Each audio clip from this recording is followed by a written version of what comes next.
Early that morning, the heavy thud of a fist against my front door shattered the quiet of my home. I opened it to find a deputy sheriff holding a formal eviction notice with my name on it.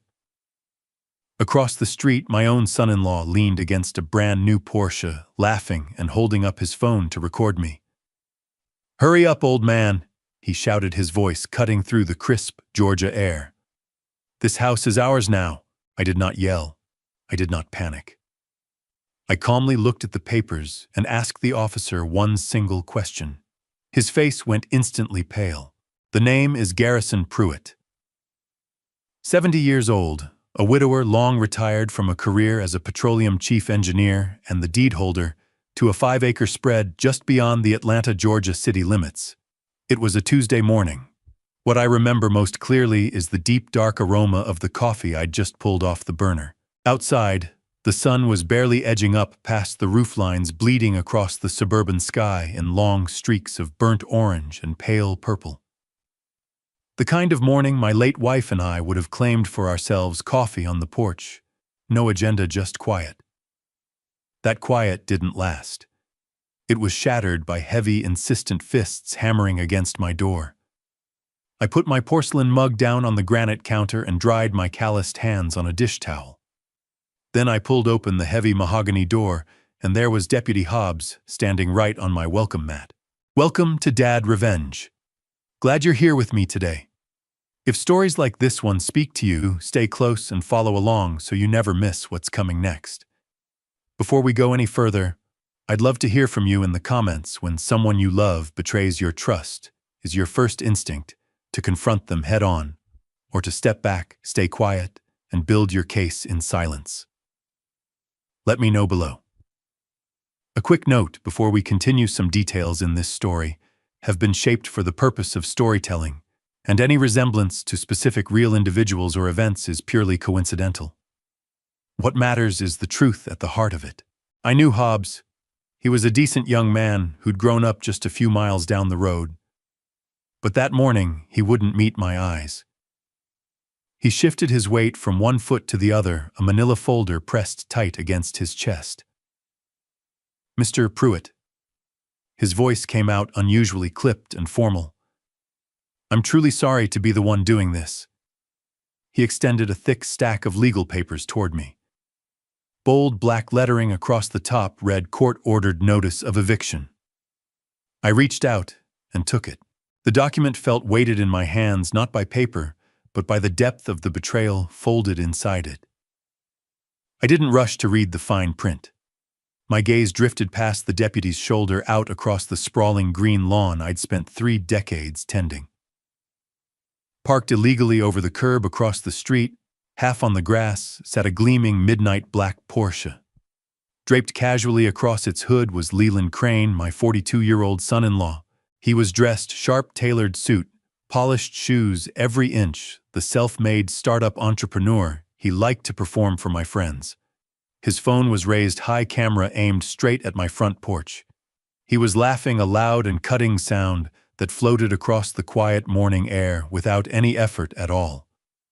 He wanted my humiliation on film. He wanted to watch my world collapse and share the footage. "Get your bags packed, old man," he called out across the pavement, grinning wide. "I told you your time was up."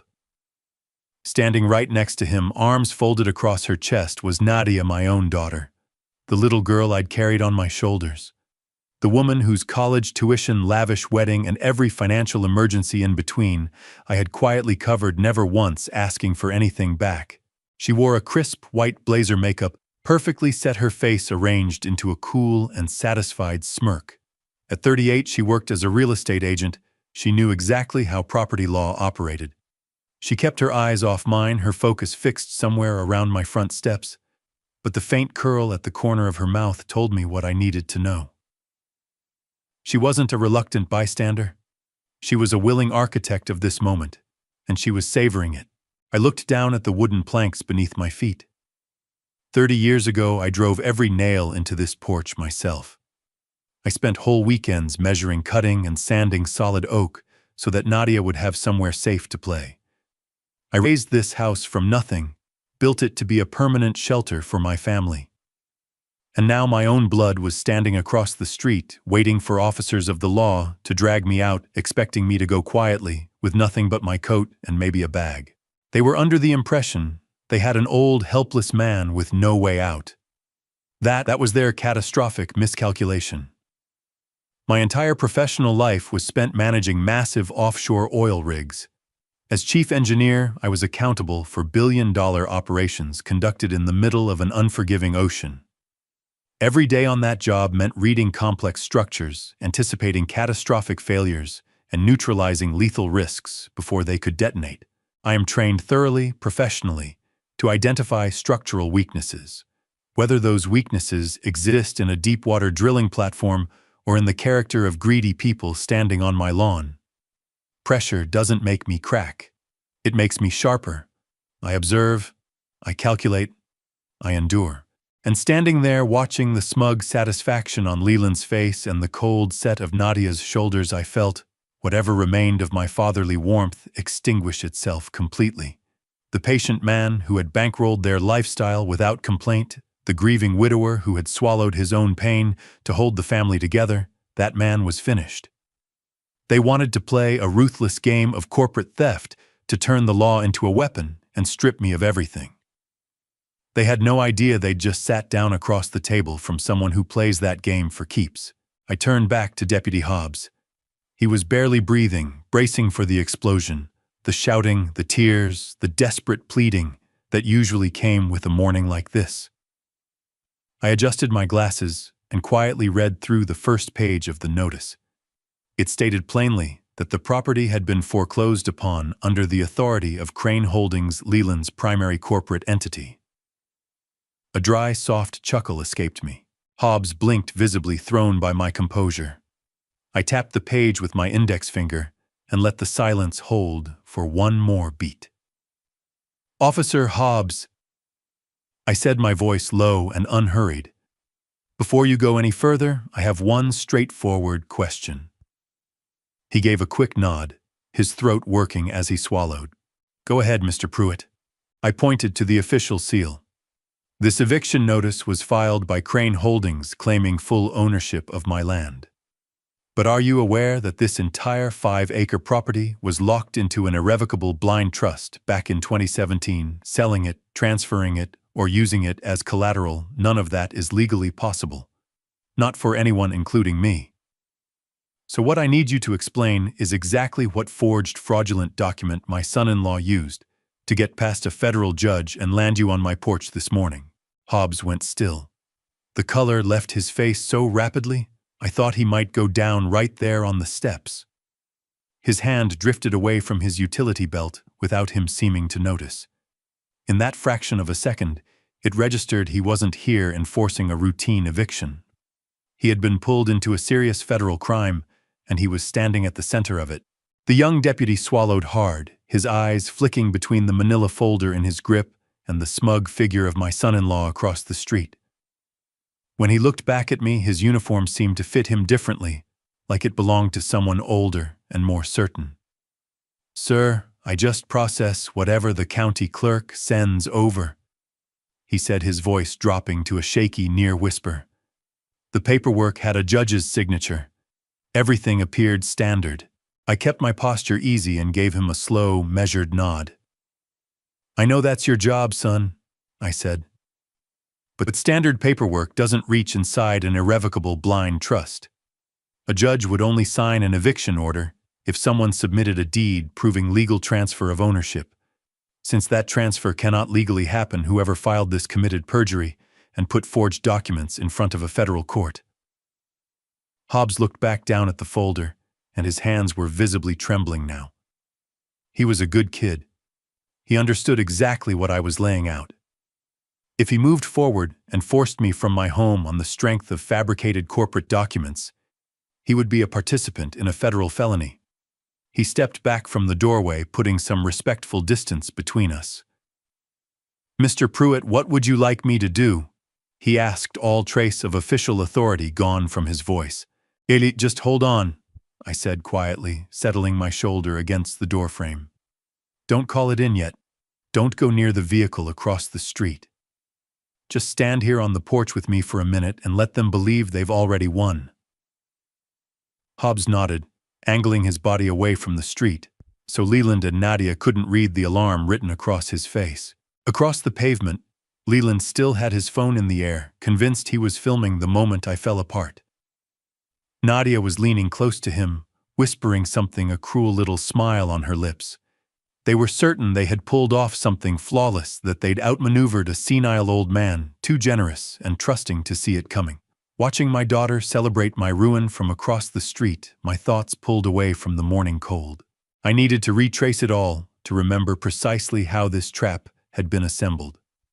To grasp the full dimensions of what they'd done, you have to go back to where it actually began. This didn't spring from sudden cruelty. It was constructed carefully over time with tears and manipulation and a deliberate exploitation of a father's love. The groundwork was laid exactly 4 months earlier on a miserable rain-soaked Tuesday night in late November. I was settled into my worn wingback chair with an engineering journal when the doorbell started ringing in a panic. It was past midnight. I pulled open the door to find Nadia and Leland on the porch, drenched through and looking utterly hollowed out. Nadia was crying hard, mascara tracking down her face in dark lines. Leland stood beside her like a man who'd already lost everything and was only just realizing it. I brought them inside, got them dry towels, and put the kettle on.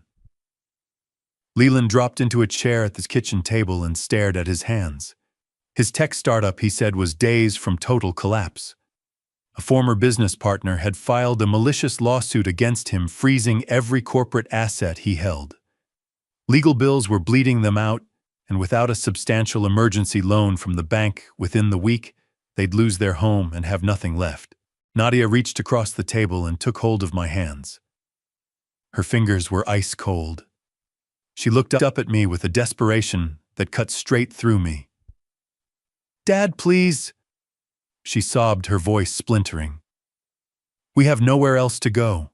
The bank won't extend the loan because Leland's assets are frozen. They're requiring substantial collateral before they'll approve anything.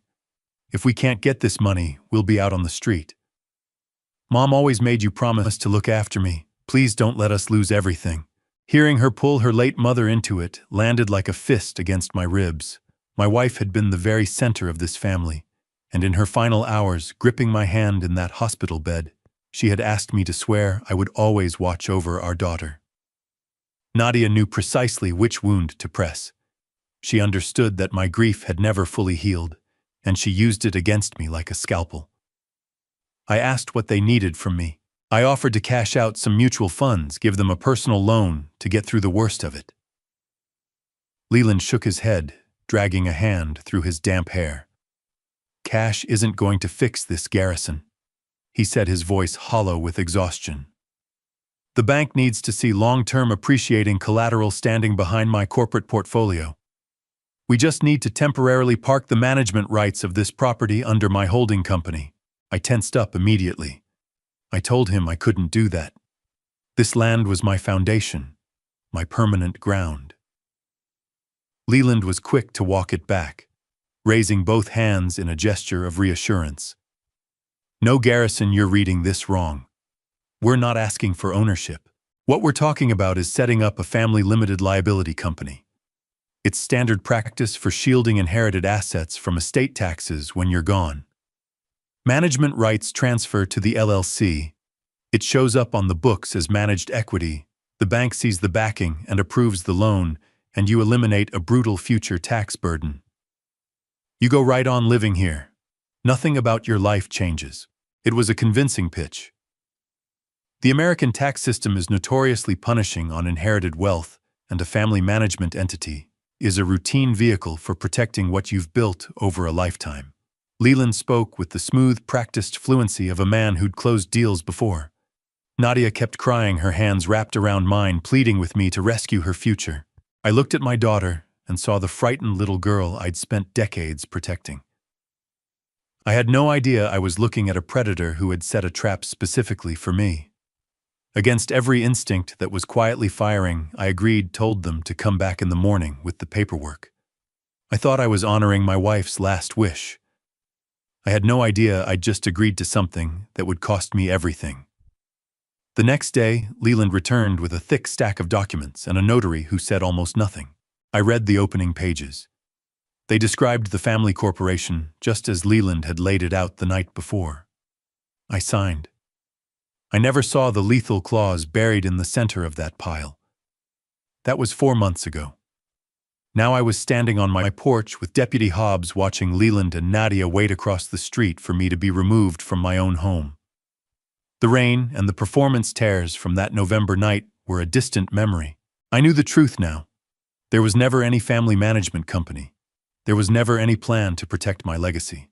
What they needed was outright ownership, and they took it from under me without a moment's hesitation or remorse. I can still recall every detail of that midnight visit.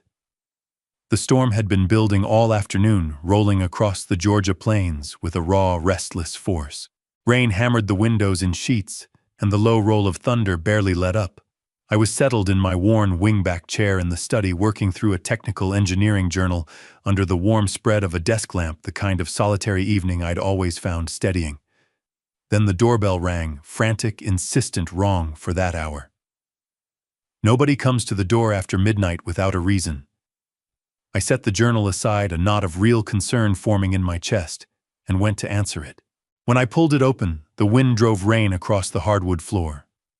There on the porch, drenched and looking utterly broken, were Nadia and Leland. Nadia was shivering hard, her expensive coat soaked through mascara drawn down her cheeks in dark, uneven lines. Leland looked like he hadn't slept in days.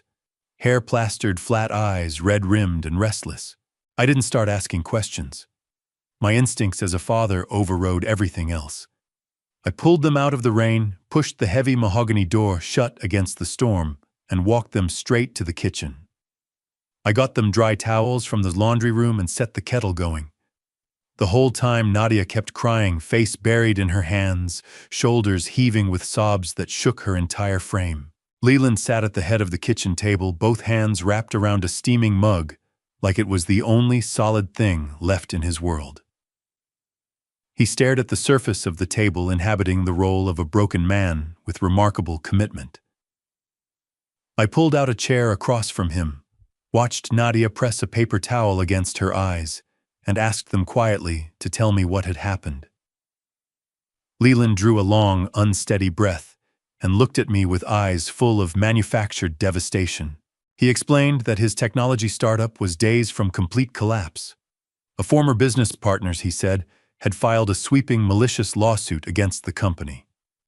That lawsuit had triggered a legal injunction, locking every corporate account and personal asset he had. The legal fight to lift the injunction was draining whatever reserves remained. He laid out the full picture. If he couldn't secure a major corporate survival loan by the end of the week, the company would fold, their house would be gone, and they'd have nothing left standing. He was convincing. The financial language came easily, and he'd calibrated exactly how much vulnerability to show. I listened the way I'd listen to a pressure gauge reading on a rig, patiently absorbing the data, looking for the flaw. But before I could work through it logically, Nadia made her move. She reached across the wide table, her cold and still damp fingers locking around my hands. She looked me directly in the eyes, and whatever she'd arranged on her face looked entirely devastatingly genuine. "Son, Dad, please," she whispered, her voice fracturing in the quiet kitchen. "There is nowhere left for us to turn. Every door has been shut. The bank won't touch us while Leland's assets are tied up in court. We're going to lose the house. We'll have nothing." Then she delivered the blow she'd saved for last, the one she knew would reach past every rational defense I had left. "Mom always made you promise to protect me, Dad." The words came soft tears moving freely down her face. "She made you swear you'd never let me fall. Please don't let us lose everything." Hearing her call up her mother's memory hit me the way only that kind of grief can. My wife had been the soul of this family. In her last days, her hand thin and cool in mine in that hospital room, she had looked at me and asked me to swear I would always be there for our daughter. Nadia knew exactly the weight that promise carried. She understood My grief was something that had never fully gone quiet, and she turned it into a weapon against me with cold, surgical precision. Whatever skepticism I had been quietly building got swamped by instinct. I looked at my weeping daughter and the apparently shattered man beside her. I told them to breathe. I wasn't going to let them lose their home. I offered to liquidate a meaningful portion of my mutual funds right away, write them a personal check, a substantial loan to carry them through until the lawsuit resolved and their accounts came free. But Leland shook his head again, rubbing a hand through his still damp hair. "Cash won't solve the structural problem, Garrison," he said, wearing his exhaustion like a costume. "The bank's examiners aren't looking for a temporary injection. They need to see long-term appreciating collateral standing behind the corporate portfolio. A real tangible asset on the books, that's what unlocks the funding that saves the company." My engineering instincts threw up a flag. I told him straight out that I wouldn't put this property up as collateral. This 5-acre estate was my permanent ground, the legacy I intended to leave behind. Leland immediately pulled back, palms up, projecting total reasonableness. "Garrison, I think you're misreading what we're asking," he said, keeping his voice low and patient. "We would never ask you to risk your home. What we're proposing is a family limited liability company, a completely standard financial arrangement." He laid it out smoothly. They'd just be parking the management rights of the property under his holding company on a temporary basis. He leaned in, dropping his voice into that register people use when they want to sound trustworthy. He framed it as a standard strategy to shield me from punishing estate taxes down the line. By moving management rights into the new corporate entity, the property would register as managed equity on his balance sheet. The bank would see solid backing approve his emergency loan, and as a bonus, I'd sidestep the death taxes that could cripple my estate. "You keep right on living here exactly as you always have," he said, holding my gaze steadily. "Nothing changes for you, but you save our lives in the process." It was a persuasive argument. The American tax system is notoriously brutal on inherited wealth, and a family management corporation is a widely accepted tool for sheltering generational assets. He delivered it all with the polished, confident vocabulary of a practiced businessman, legitimate fiscal strategy, used as a smokescreen for outright theft. I never spotted the sharp hook buried inside the plea. The very next morning, the storm had moved on and left behind a deceptively clear Georgia sky. I was at the kitchen counter pouring my first cup of black coffee when the heavy tires of Leland's leased SUV came crunching up the gravel drive. He hadn't come by himself. Beside him was a man he introduced as his corporate notary, a nervous, perspiring figure named Floyd, who had the look of someone who hadn't slept in several days. Floyd wore a rumpled beige suit that smelled faintly of stale coffee and discount aftershave. He pressed a thick leather briefcase against his chest, like it held something classified, his eyes moving around my home with an unsettling mix of curiosity and hunger. Under normal circumstances, my instincts would have recoiled at the sight of such an unprofessional character overseeing sensitive financial documents. In all my years managing engineering contracts, I had worked alongside top-tier legal professionals, people of impeccable bearing and precision. But my thinking was clouded by the raw image that wouldn't leave me, my daughter sobbing on my floor just hours before. I was playing the part of the exhausted, grieving father, worn down by the emotional weight of the previous night, and wanting nothing more than to restore some peace to what remained of my family. I simply wanted Nadia to stop crying. I wanted to keep the promise I'd made to her mother. Leland steered Floyd to the large oak dining table and gestured for him to open the briefcase. Floyd unlatched the brass clasps and drew out a formidable stack of legal documents, setting them squarely in front of my chair. Leland positioned himself behind Floyd, hovering over the table with a coiled, restless energy. He wore a practiced smile, but there was a faint sheen of sweat on his forehead that his composure couldn't quite conceal. "Garrison," Leland said, his tone careful and deeply respectful, "I cannot begin to thank you for this. We had our legal team working through the night to make sure we'd hit the bank's deadline, as we discussed. This is strictly the formation of the Family Limited Liability Company and the authorization to transfer management rights of this estate into the corporate portfolio. He pointed to the top page, his manicured finger tracing a line of dense, tangled legal text. He launched into an elaborate breakdown of American estate tax codes working in terms like generational wealth transfer, asset protection shields, and fiduciary management buffers. It all sounded thoroughly sophisticated. The logic of avoiding crippling inheritance taxes at the time of my eventual passing made complete sense on the surface. It is a standard strategy used by wealthy families throughout the country to keep their assets out of the federal government's reach. I had no reason to believe that a man who had sat at my Thanksgiving table for 10 years was using legitimate tax planning as a smokescreen for outright theft. I settled into my chair, picked up the heavy brass pen Floyd had nervously laid down, and adjusted my reading glasses. I began working through the pages. There were at least 50 pages of dense, single-spaced text. I read the opening sections with care. They outlined the creation of Crane Family Holdings and defined my role as a passive beneficiary, while Leland stepped in as managing director. It matched everything we had talked about: a temporary measure to steady his company against a malicious lawsuit, a bureaucratic maneuver to show bank examiners that his portfolio carried real weight behind it. The legitimate language in the early pages of that stack put me at ease in a way I would come to regret deeply. I let my guard down, allowing fatigue and fatherly devotion to override the analytical instincts I had built over an entire career. Leland moved closer, his voice quiet and even.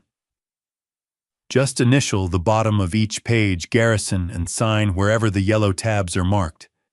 It's mostly standard boilerplate the state of Georgia requires for LLC formation. Floyd leaned in, opening his ink pad and positioning his notary stamp. I began to sign. Page after page of bureaucratic filler, the scratch of the pen filling the quiet kitchen. My thoughts drifted to Nadia's desperate pleas. I thought about the promise I'd made to her mother. I believed in my bones that I was doing something noble, a selfless act, to pull my child back from the edge of financial ruin. I was entirely peacefully unaware of the lethal document that had been slipped with surgical care into the precise middle of the stack. Buried among pages of meaningless corporate bylaws and tax indemnification language sat a single devastating sheet. A quit-claim deed. Signing that particular page meant I was not transferring management rights. I was legally surrendering all ownership, all equity, and every claim I held to my 5-acre property, handing it directly to Leland's holding company. I was giving away the home I had built with my own hands, transferring a multi-million-dollar piece of land to a predator without collecting a single cent. But I never read that page. My eyes were heavy, my heart was full of grief, and I trusted my family. I signed my name exactly where the bright yellow tab told me to, and the trap closed around my ankle. The instant my pen left the final signature line, the entire atmosphere in the room shifted. The tight, suffocating tension that had surrounded Leland since he walked in evaporated, replaced by an almost alarming euphoria. He exhaled hard and practically pulled the papers off the table before the ink had finished drying. Floyd began stamping these documents in rapid succession, his hands moving with a sudden efficiency that made it clear he'd been waiting for this moment. Leland reached over and grabbed my shoulder, squeezing it with a force that felt less like gratitude and more like conquest. "Garrison, you have saved us," he announced, his voice carrying a fraction too much volume for the quiet kitchen. "You have no idea what you have just done for our future. I'm taking these straight to the bank right now. We are going to be completely fine." He didn't linger to discuss his supposed legal battle. He gathered the documents with startling speed and walked out the front door, leaving me standing alone by the kitchen table. That afternoon, Nadia called. The devastated, trembling woman from the night before was completely gone. Her voice was light and unbothered. She thanked me, mentioned the bank had pre-approved the loan and that everything was back on track. She sounded so entirely fine that a small cold seed of unease lodged itself somewhere in the back of my mind. Just a flicker, my analytical instincts quietly noting that human beings don't bounce back from the edge of total ruin that fast. But I chose not to follow the thought. I poured another cup of coffee, looked out at the sprawling green lawn, and told myself that my home was safe and my family was whole. I had no idea the clock on my own destruction had just started running. I had no idea my sanctuary had already been taken from me legally, cleanly, without a trace of hesitation. The full weight of their betrayal didn't arrive in a single dramatic moment. It walked onto my property exactly 2 weeks before Deputy Hobbs ever appeared on my porch, delivered in the form of a routine bureaucratic intrusion on an otherwise unremarkable Tuesday afternoon. The Georgia sun was warm on the back of my neck as I knelt in the soft dirt of my front garden. I was carefully trimming the heritage gardenia bushes that my late wife had planted the very first spring we moved into this house. Gardening had become my quiet discipline since she passed away, to keep my hands occupied and my mind tethered to something real. I was brushing soil from my heavy canvas work gloves when a flash of neon yellow snagged the corner of my eye. I rose slowly, my joints registering the familiar protest of age, and squinted against the bright afternoon light. Roughly 50 yards away, near the heavy iron gates marking the western boundary of my 5-acre estate, stood a man I had never seen before. He had on a bright, high-visibility construction vest over a plaid shirt, a white hard hat, and heavy work boots. Planted in the grass beside him was a yellow tripod supporting a sophisticated digital theodolite. He was bent over the optical lens, making careful sweeping adjustments to the leveling knobs and occasionally marking notes on a digital tablet strapped to his forearm. My first assumption was that he was a county surveyor. The city sent utility crews out from time to check public water lines or verify municipal boundaries along the main road. I figured he'd drifted a few yards past the public easement and onto my private ground. I dried the sweat from my forehead, collected my heavy hickory cane from the porch, and crossed the wide lawn to give him a polite redirection. The crunch of my boots on the dry grass announced my approach. He straightened up from the theodolite, raised a hand against the sun, and gave me a courteous nod. "Good afternoon, sir," he said pleasantly. "Beautiful piece of land you've got out here." I nodded back and stopped about 10 feet from his equipment. "Thank you," I said, keeping everything cordial. "I take considerable pride in it, but I do need to understand what brings you past that gate." The county lines end about 30 feet back toward the road. Everything on this side is strictly private residential property. The surveyor gave me a mildly apologetic look and tapped the screen of his rugged tablet, scrolling through something I couldn't quite make out. "I'm sorry if I've caused any confusion, sir," he said, his brow creasing as he read, "but I'm not actually with the county. I'm an independent commercial contractor. Piedmont Commercial Bank hired me to carry out a full topographic survey and a commercial appraisal of this specific parcel." Something heavy and cold settled in my chest, but I kept my posture completely still. An engineer doesn't respond to an anomaly by raising his voice. He gathers more information. "A commercial appraisal?" I said, holding my tone steady despite the chill radiating outward from somewhere along my spine. "That makes no sense whatsoever. This is a private single-family home, has been for 30 years. There is no commercial operation of any kind running on this land, and there never will be." The surveyor's expression moved from mild puzzlement to visible discomfort. He seemed to be deciding whether he was dealing with an eccentric neighbor or an elderly man who simply didn't know what was happening on his own property. "Sir, I'm just an independent contractor working off a job order," he said carefully, his voice going gentle. "But according to the bank's files, this entire 5-acre parcel is currently under active evaluation for a large-scale commercial redevelopment project." My hand tightened around the hickory cane, the smooth wood pressing hard against my palm. "A redevelopment project," I said, my voice dropping a full register, all warmth gone from it. "Ordered by whom exactly?" He swiped the glass screen and pulled up the executive summary of his work order. He read the name out loud, and each syllable landed like a separate blow. The primary applicant is listed as Crane Holdings LLC, he said plainly. The bank requires this topographical data to finalize a multi-million-dollar commercial construction loan. Per the approved blueprints attached to this file, Crane Holdings has scheduled a complete demolition of all existing residential structures on this plot. They intend to break ground on a luxury commercial strip mall next month. The afternoon breeze turned to ice against my skin. The world around me shed all its ambient sound, the mockingbirds, the distant highway, the rustle of the oak leaves. All of it faded into a flat, ringing silence.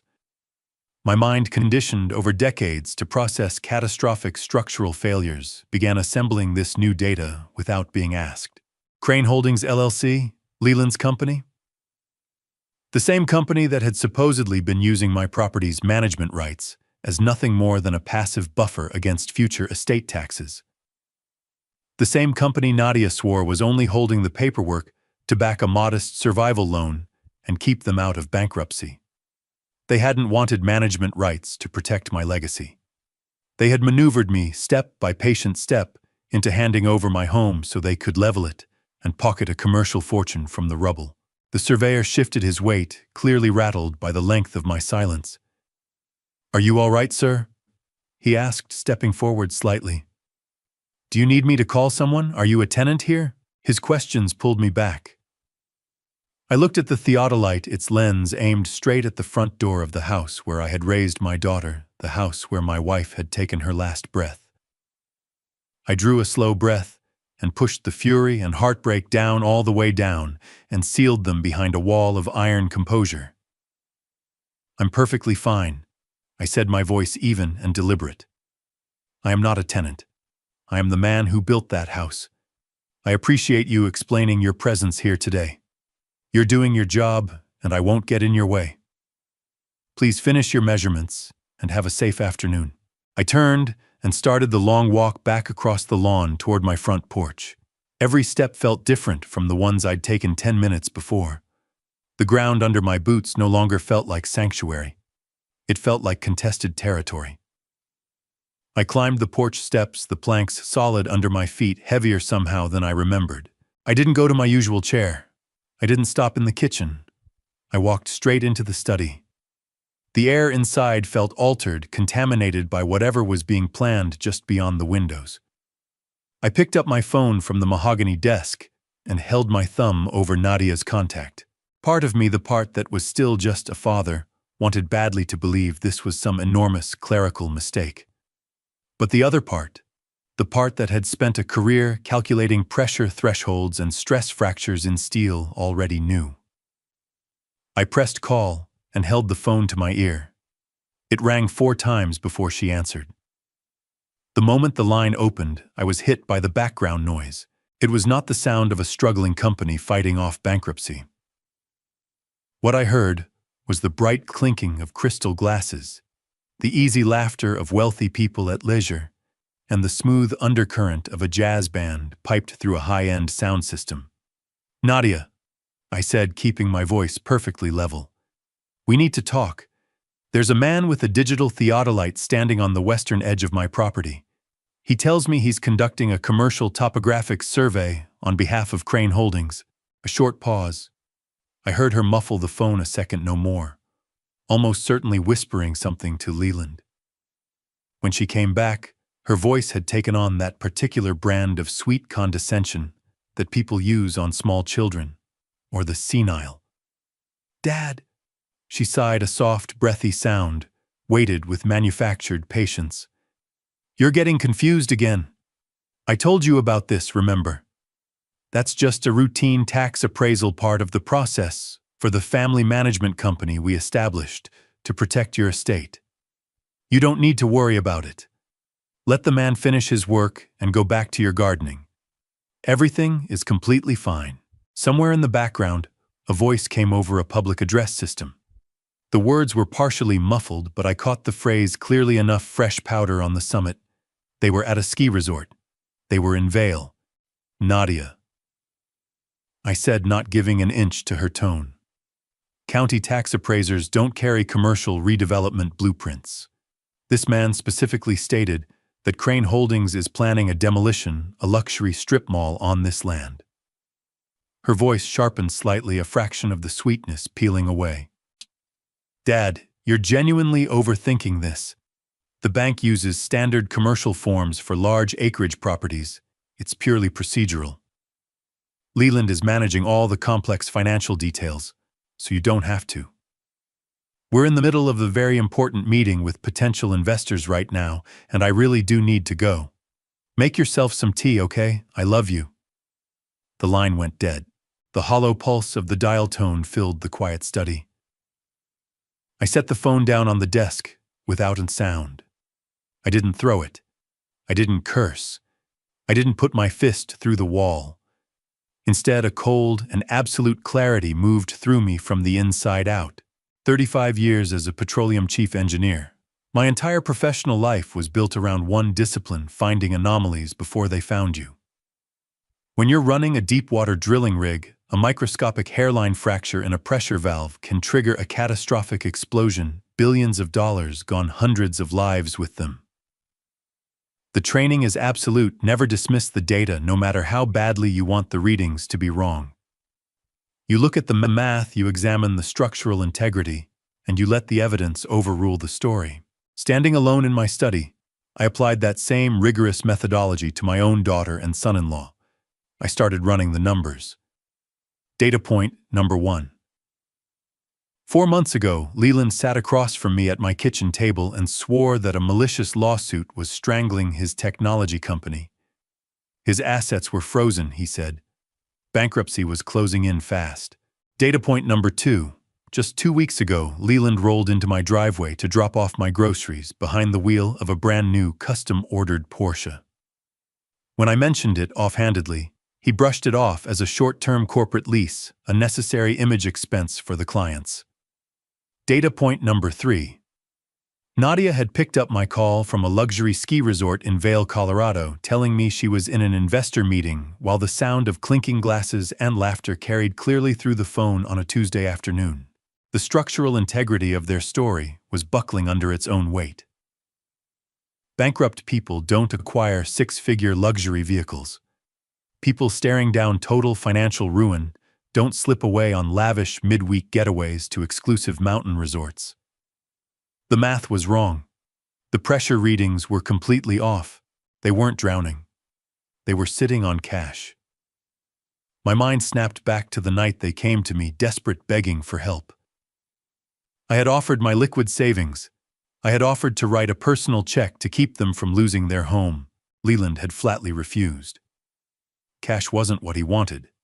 He specifically needed the deed to my property. He needed the physical land. He needed the asset itself. The surveyor hadn't made a mistake. The blueprints in his hands were entirely real. Leland and Nadia had deliberately weaponized my grief. They had taken my profound love for my late wife and the promise I made to protect our daughter and used it as a psychological crowbar to wrench the deed to my home from my hands.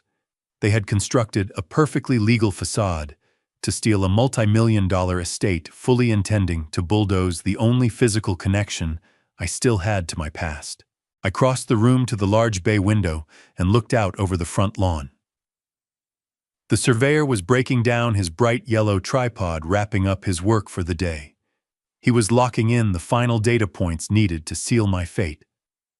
The grief that had gripped my chest for 4 months began to change, hardening, crystallizing into a dense, impenetrable layer of cold resolve. I was no longer a grieving widower trying to hold his family together. I was an engineer diagnosing a critical system failure.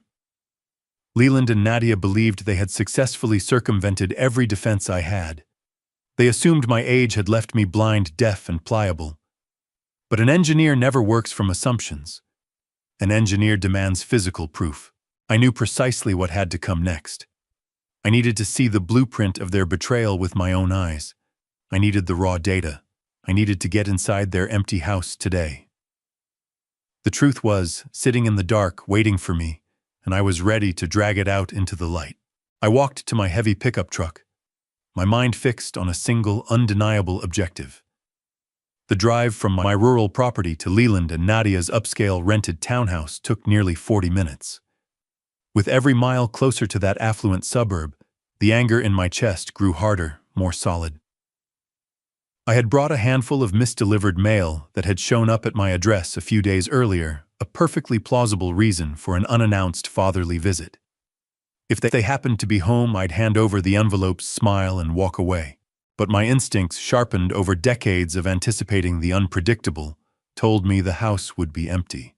Nadia had claimed to be in an investor meeting, while every sound behind her placed her squarely at a luxury ski resort. Leland was almost certainly right beside her, toasting their incoming windfall. I turned onto their immaculate tree-lined street and parked 2 houses down. The neighborhood was unnervingly quiet, manicured hedges, expensive cars, nobody watching. I grabbed the mail from the passenger seat, walked up their pristine concrete driveway, and pressed the glowing doorbell camera. I waited, counting seconds, silently. I rang it a second time. The house stayed completely still. No footsteps, no movement behind the frosted glass. They were gone. I turned from the door, my heart beating with a slow, steady rhythm. I was about to cross a significant line, but they had already crossed the ultimate one by stealing my entire future. I stepped off the porch and walked at an easy, unhurried pace down the side path toward the backyard alley. I moved like a man with every right to be exactly where he was. Behind a tall wooden privacy fence sat 3 large municipal garbage bins. Collection was tomorrow, and they were overflowing. In the engineering world, when you suspect catastrophic wrongdoing, you don't ask the guilty party to confess voluntarily. You search for the discarded data. You audit the waste. I lifted the heavy plastic lid off the black recycling bin. Beneath a layer of empty imported wine bottles and upscale takeout containers, I found exactly what I was looking for. 2 tightly knotted grocery bags stuffed with paper waste. I didn't hesitate. I grabbed them by their handles and carried them straight back to my truck. I dropped them onto the passenger floorboard, got behind the wheel, and drove away without a single glance in the mirror. My hands gripped the leather steering wheel as I worked through the winding suburban roads. A strange clarity settled over me. The confusion and the lingering grief that had clouded my thinking for 4 months had lifted entirely. I was running on pure logic now, and a deep, burning hunger for absolute justice. I needed to see the physical blueprint of their betrayal with my own eyes. By the time I got back to my property, the late afternoon sun was sliding below the tree line. I carried the bags inside and locked the front door behind me. In the living room, I shoved the heavy coffee table aside and spread a wide vinyl tarp flat across the hardwood floor. I emptied the first bag, mostly junk mail, glossy magazines, hollow envelopes. But the second bag was something else entirely. It held a dense mound of cross-cut paper shreds. Leland had clearly invested in a heavy-duty shredder, but he had badly underestimated the patience of an engineer. He believed destroying the physical documents would permanently erase the trail of his deception. What he didn't understand was that reconstructing shattered fragments was the work I had spent my entire career doing. I sat cross-legged on the floor, surrounded by thousands of tiny paper ribbons. I gathered a roll of clear adhesive tape, a pair of sharp tweezers, and a bright desk lamp. The agonizingly slow process of sorting began. Shreds with blue ink separated from those with black, tiny fragments bearing red corporate letterhead pulled to one side. Hour after hour passed in total silence. The sun vanished completely, leaving the house washed in the harsh, artificial glow of my lamp. My back ached and my eyes burned without mercy, but stopping was never a consideration. By midnight, a clear and deeply troubling picture had begun to take shape on the tarp. The first document I managed to reconstruct was an internal email chain between Leland and a major commercial real estate developer. The subject line read, "Project Sanctuary Acquisition." Those words turned my bloodstone cold.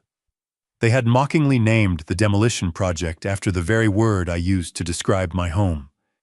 The emails laid out the specific timeline for transferring the deed from the fraudulent family management company into a newly formed corporate holding account, one controlled entirely by Leland. But the most damning evidence came together near the center of the TARP. It was a massive multi-page financial prospectus, heavily detailed and legally binding. I carefully taped the final corner of the summary page into place and read the bold, black text. The document outlined a commercial development plan budgeted at exactly $3.5 million. It listed my exact residential address, my precise property lines, my geographic coordinates. The proposal called for the complete demolition of all existing residential structures, clearing of the ancient oak trees, and the laying of a massive concrete parking lot. The primary anchor tenant listed on the second page was a high-end corporate retail chain. My home, my sanctuary, it wasn't being managed to shield my estate from taxes. It was slated for total irreversible demolition in less than 30 days. I sat back on my heels and stared at the taped-together documents until the black letters swam out of focus. The sheer, calculated cruelty of what they had engineered was absolutely staggering. This had nothing to do with desperation or financial panic. It was not some last-minute scramble to rescue a failing technology startup. This was a premeditated, meticulously orchestrated corporate heist. The email chain I'd pieced together stretched back over 8 months.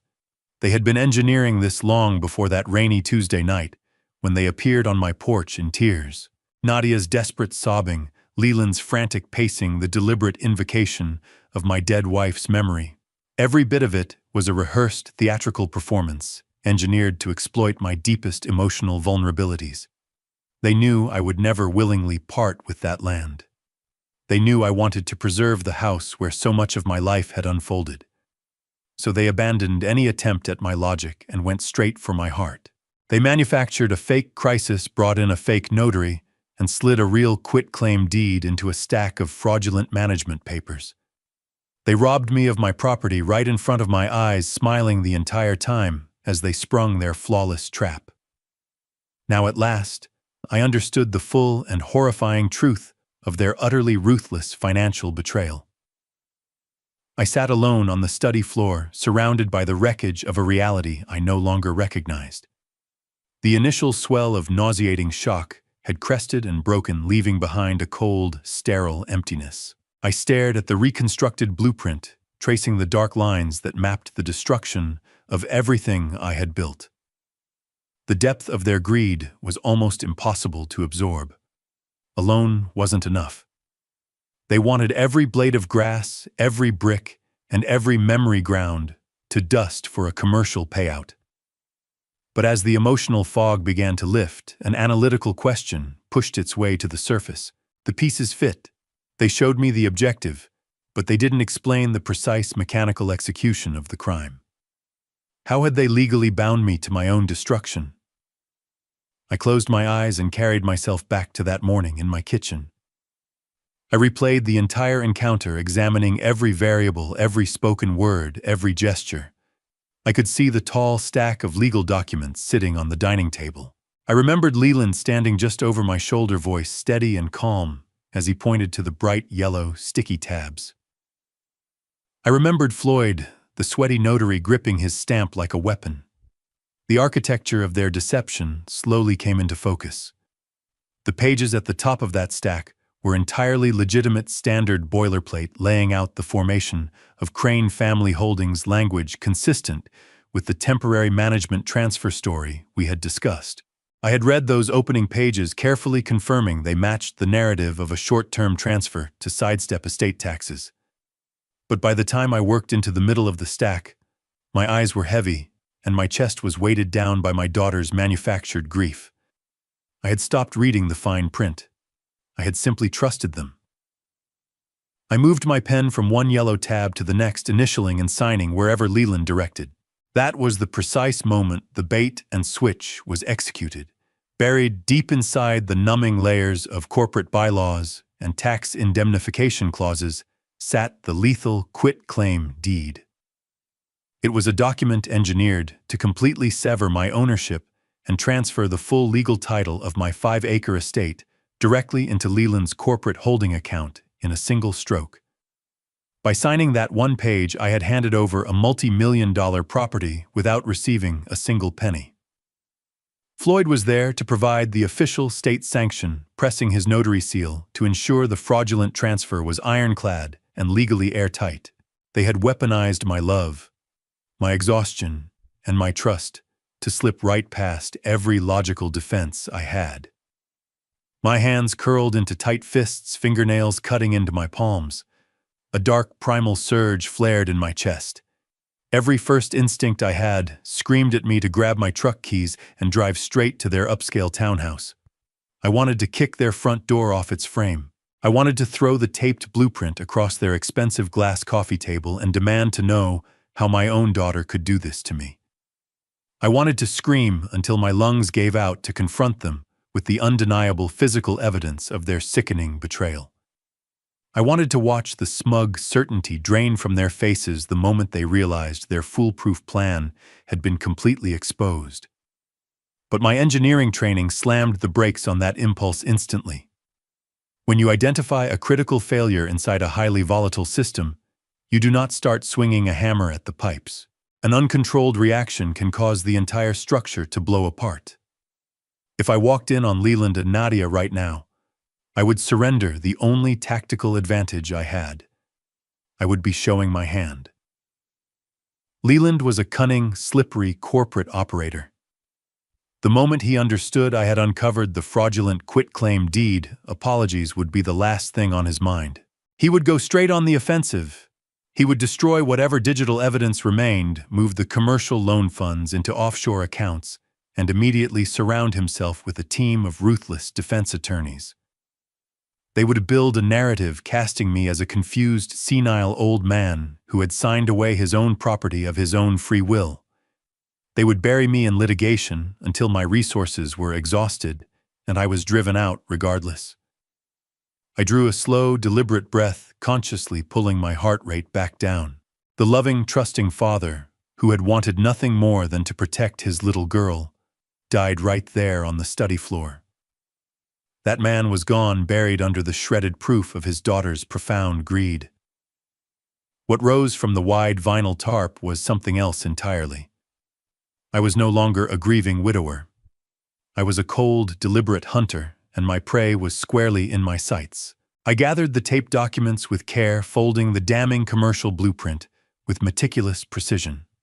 I crossed to the heavy steel safe concealed behind a wall panel in my study, worked the combination dial, and locked the evidence inside.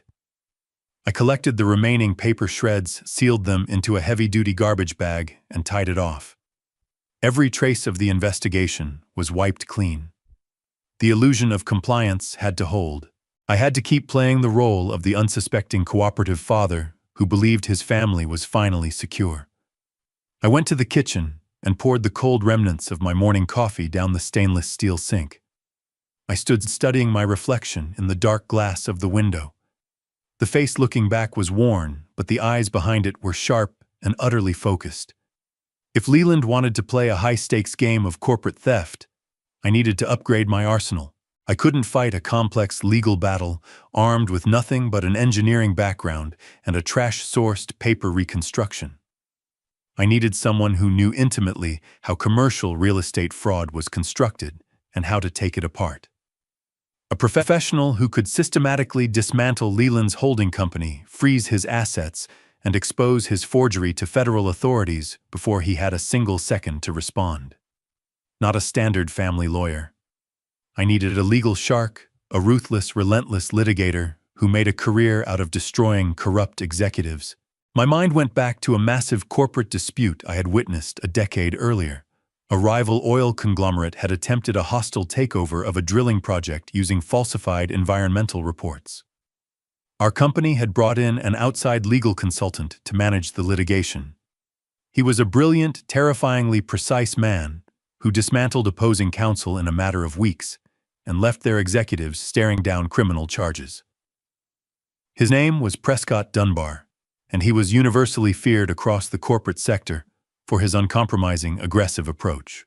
Prescott did not negotiate settlements. He annihilated his opponents and left nothing standing behind him. I went back to my study and opened my leather contact book. I turned through the pages until I found his direct private number. I picked up my smartphone, hand completely steady, and dialed. I listened to the ringing, watching moonlight stretch long shadows across my lawn. The hunter was about to become the hunted.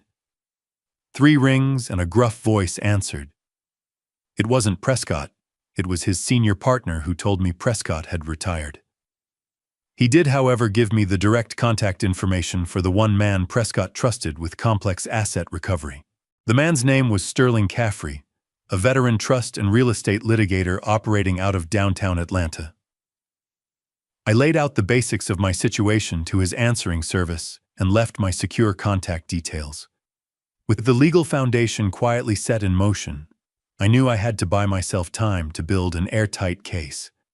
Leland and Nadia were moving fast, driven by the promise of an enormous commercial payout. If they caught even flickers of suspicion that I was investigating their fraudulent quitclaim deed, they would push the demolition schedule forward without hesitation. I needed them completely relaxed, utterly certain of their victory, and entirely dismissive of me as any kind of threat. To get there, I decided to inhabit the exact character they had already written for me in their twisted version of events. I would become the confused, deteriorating old man they believed they had so effortlessly swindled. The very next morning, I began the meticulous performance of my own cognitive decline. I started small, with subtle, calibrated errors. When Nadia came by under the pretense of bringing me lunch, I deliberately called her by her late mother's name. I caught the flash of triumph in her eyes, quickly buried beneath an expression of practiced condescending sympathy. I fumbled through our conversation, circling back to the same dull questions about her husband's fabricated legal troubles. Over the following days, I escalated the performance with careful, deliberate precision. I left my heavy brass keyring sitting on the middle shelf of the kitchen refrigerator beside a carton of milk, making sure Leland would be the one to discover it when he reached in for a beer. I watched from the hallway as he fished the cold keys out of the fridge, shaking his head and muttering a cruel little joke under his breath. I began missing our scheduled phone calls on purpose, claiming afterward that I couldn't figure out how to work my smartphone. I even started raising concerns about a sudden and troubling deterioration in my heart condition. I would settle into my armchair, clutching my chest, breathing in short, shallow pulls, murmuring about phantom pains radiating down my left arm. Nadia played her role flawlessly, hovering over me with manufactured concern while exchanging knowing, victorious glances with Leland across the room. They bought every bit of it. In their minds, my rapid decline was the ideal outcome. A senile, physically failing father would never have the mental sharpness to contest a complex corporate real estate transfer. They believed I was simply fading a convenient ghost, haunting the property they were about to bulldoze. Their guard, previously held in place through cautious, rehearsed phone calls and scripted visits, dropped away entirely. They stopped asking pointed questions about my daily routine. They stopped tracking my movements. They simply left me alone to deteriorate, certain the battle was already behind them. That manufactured isolation gave me exactly the operational window I needed. On a crisp Thursday morning, while Leland and Nadia were supposedly off attending another crucial session with their phantom investors, I initiated my counteroffensive. I dressed in a plain, unremarkable gray suit. Nothing that would draw a second glance from anyone, just an elderly man on his way to a routine appointment.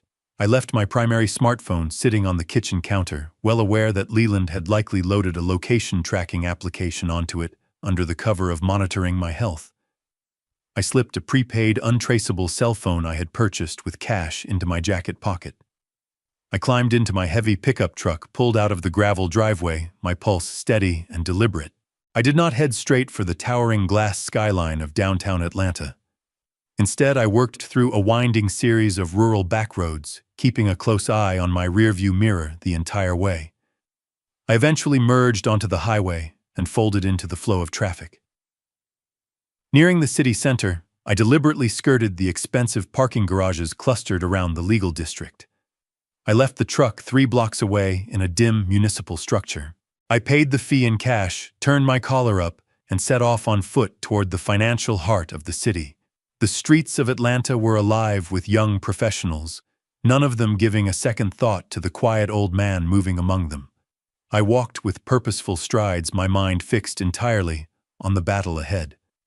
I arrived at last, at a sleek, imposing building, all dark glass and polished steel rising against the sky. I bypassed the main reception desk and rode a private elevator directly to the 38th floor. The brass plaque beside the heavy mahogany doors read simply, Sterling Caffrey Corporate Litigation and Trust Recovery. I pushed through into a waiting room that radiated quiet, ruthless authority. The walls displayed stark modern art, and the receptionist sat behind a vast slab of black marble. I gave my name, and within moments I was escorted down a long, hushed corridor into a corner office with sweeping views across the Georgia Capitol. Behind a wide, immaculate desk stood Sterling Caffrey. He was a tall, commanding man in his late 50s, sharp, predatory eyes, and a jawline that looked like it had been cut from stone. He wore a custom-tailored navy suit that fit him like a second skin, like armor. He extended a firm hand and gestured toward a chair opposite the desk. "Mr. Pruitt," he said, his voice a low, controlled baritone that left no room for uncertainty. "Prescott's former partner gave me a brief overview of your situation. He mentioned a fraudulent quitclaim deed and a multi-million-dollar commercial demolition project orchestrated by your own family." I settled into the chair, feeling the crushing weight of the past 2 weeks begin to shift from my shoulders onto his desk. "That is correct, Mr. Caffrey," I answered, my voice level and completely free of the senile tremor I had perfected for my daughter. "They ran a highly sophisticated bait and switch using a fraudulent family management company to take my 5-acre estate. They intend to level my home in under 30 days to put up a luxury retail center." Sterling Caffrey leaned forward, elbows on the polished wood, dark eyes working through me with cold, analytical precision. "Most men your age would be entirely broken by a betrayal like this," he observed quietly. "You don't look broken. You look like a man who's preparing to go to war." I reached into my pocket and drew out a thick envelope containing the coordinates, corporate registration numbers, and the reconstructed blueprints I had pulled from Leland's garbage. I set it squarely in the center of his desk. "I am not broken," I said clearly, holding his gaze without blinking. "I am an engineer, and I have identified a catastrophic structural failure. I am here to retain you, to dismantle their operation, freeze their assets, and salt the earth beneath them. I want them completely and utterly destroyed." Sterling Caffrey did not flinch. A slow, razor-thin smile moved across his face, the kind a predator wears just before it strikes.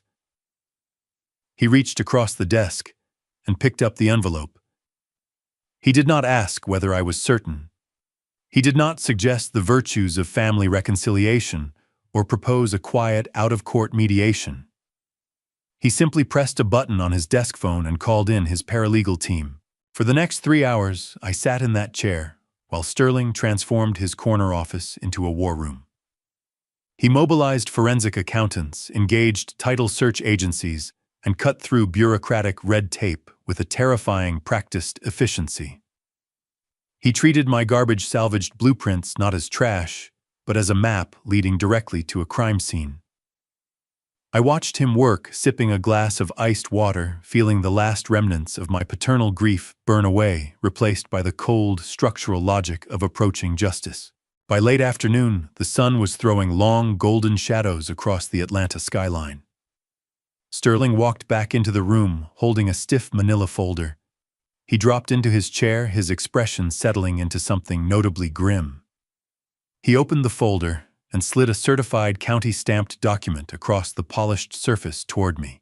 I knew what it was before I read a single word of the bold print at the top of the page. The quitclaim deed. Sterling tapped the bottom right corner with a silver pen, pressing the tip lightly against the desk for emphasis. "They filed this with the county clerk exactly 1 day after they sat at your kitchen table," he said, his voice stripped of any emotion. "You were entirely correct about their methodology, Mr. Pruitt. They buried this complete transfer of ownership right in the middle of standard limited liability formation papers. You signed away your entire estate under the fabricated pretense of establishing a tax management vehicle. I stared at my own signature. The ink was dark and unwavering. Beside it sat the official stamp of Floyd, the sweaty, nervous notary who had been the instrument of the theft. Seeing the physical document, the actual legal mechanism of my ruin, made the betrayal land with a visceral weight that shredded trash never could. It was one thing to reconstruct their methodology from torn paper fragments, but holding the state-certified proof of their deception was an entirely different experience. I ran my index finger slowly along the line of my signature. I told him I had initialed 50 pages that morning, convinced I was securing my daughter's future. Sterling nodded slowly and pulled another document from the folder. The notary was fully complicit, he stated without hesitation. He deliberately skipped the standard verbal confirmation protocol. State law required him to ask you explicitly out loud whether you understood you were executing a quitclaim deed, surrendering your property rights. He intentionally omitted that mandated step to keep you completely in the dark about what was happening. It is a textbook case of fraudulent execution, but the seizure of the physical property was only the first stage of their operation. What I was about to uncover wasn't just a betrayal, it was the full calculated depth of what the people closest to me had been quietly engineering against me for months. Before that discovery lands, tell me this: if someone you completely trusted turned out to be working against you the whole time, would you let them know you found out? Or would you keep that knowledge close and use it wisely? Sterling leaned back in his chair, fingertips pressed together. He regarded me with a blend of professional respect and genuine caution. The commercial redevelopment blueprints you pulled from their trash are entirely real, but they represent a long-term projection. Leland is not a patient man. He had no intention of waiting for construction permits to clear before monetizing what he'd stolen. He had executed a secondary maneuver the moment the deed was secured. Sterling slid a final stack of papers across the desk. These weren't county records. They were heavily redacted federal banking files. I scanned the top sheet, working through the dense financial data. Leland took your stolen certified quitclaim deed straight to Piedmont Commercial Bank, Sterling explained, his tone dropping to a dangerous near whisper. He used the full unencumbered equity of your 5-acre estate as prime collateral to secure an immediate massive cash loan. My eyes went to the bolded figures near the bottom of the banking contract. The number was staggering. Leland had walked away with a $2.5 million commercial cash loan drawn against my property. The funds had been wired directly into an offshore corporate holding account, controlled exclusively by Crane Holdings. That explained the custom-ordered Porsche. That explained the luxury ski trip to Vail on a random Tuesday afternoon. They were not fending off any lawsuit. They were living like royalty on stolen money. Leland didn't just take your land. Sterling continued, his eyes fixed hard on mine. By presenting a fraudulently obtained deed to a federally insured banking institution to secure commercial financing, your son-in-law crossed a very significant legal threshold. He committed textbook undeniable federal wire fraud and aggravated bank fraud. This is no longer a civil dispute over a family property transfer. This is a serious federal crime carrying decades of mandatory prison time. The silence that settled over the office was absolute. I sat with the weight of the data. My daughter and her husband had mortgaged my past to fund their present greed, and in doing so they had handed me precisely the weapon I needed to ruin them. A civil suit to reverse the deed would let Leland drag things out for years, burning through the very money he had stolen from me. But federal bank fraud was a different matter entirely. The federal government does not broker arrangements with people who defraud insured banking institutions. Assets get frozen immediately. Tactical agents are deployed. The full merciless machinery of the law comes crashing down. I looked at Sterling, feeling a cold, settled calm descend over me. My senile old man routine had worked to perfection. They thought I was dissolving in my armchair, completely unaware that I had been quietly assembling a financial warhead directly beneath their feet. What is our precise tactical approach, Mr. Caffrey? I asked, my voice carrying clearly through the stillness of the room. I don't want to merely frighten them. I want the trap to close so fast they don't even see it coming. Sterling smiled again, the same thin, predatory smile, and gathered the documents, tapping them into a neat stack against the desk. "We construct an impenetrable fortress of evidence," he replied smoothly. "We trace every cent of that $2.5 million wire transfer. We document their luxury expenditures to demonstrate the funds were never used for legitimate corporate purposes. We compile a dossier so thoroughly damning that federal prosecutors will have no choice but to move immediately. And while we do all of that, you go home. You keep playing the confused, failing father. You let them walk your lawn with measuring tape. You let them sketch out their shopping center. You let them go on believing they are the sharpest minds in Georgia. We will let them keep digging quietly, patiently, right up until the exact moment we decide to bury them both beneath the full, crushing, inescapable weight of their own monstrous greed." Sterling Caffrey stared down at the banking documents fanned across his mahogany desk.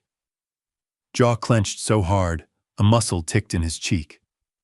A veteran attorney who had spent decades unraveling complex financial fraud, he was not a man easily rattled. Yet the sheer, brazen audacity of Leland's maneuver had ignited something sharp and professional inside him. He had just mapped the timeline of a flawlessly executed multi-million-dollar theft, and his legal mind could not abide the thought of the stolen capital disappearing into the void. He pushed his heavy leather chair back abruptly, wheels gliding silently across the thick carpet, and reached for the secure landline on the corner of his desk. "Mr. Pruitt," Sterling said, his voice dropping into a hard, authoritative register that brooked no discussion.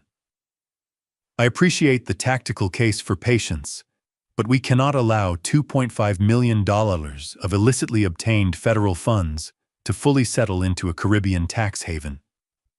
Once that money disperses through offshore shell accounts, recovery becomes an international jurisdictional nightmare.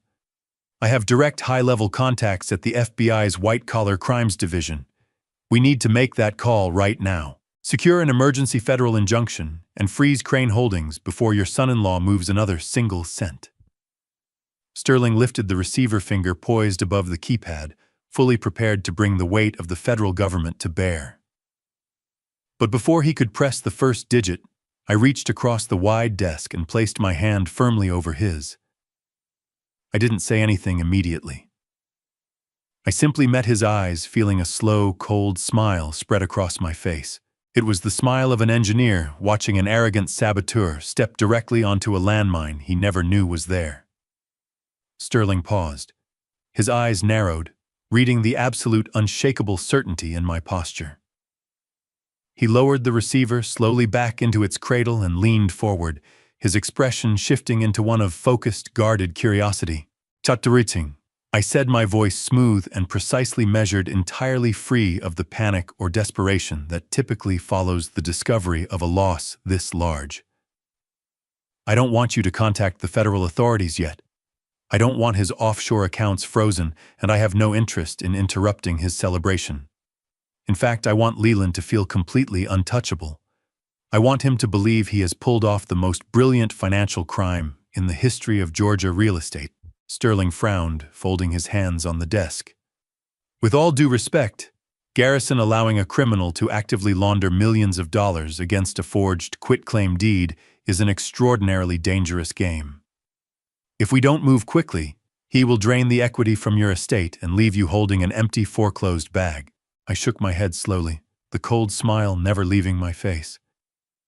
"That is precisely where you are mistaken, my friend," I said quietly.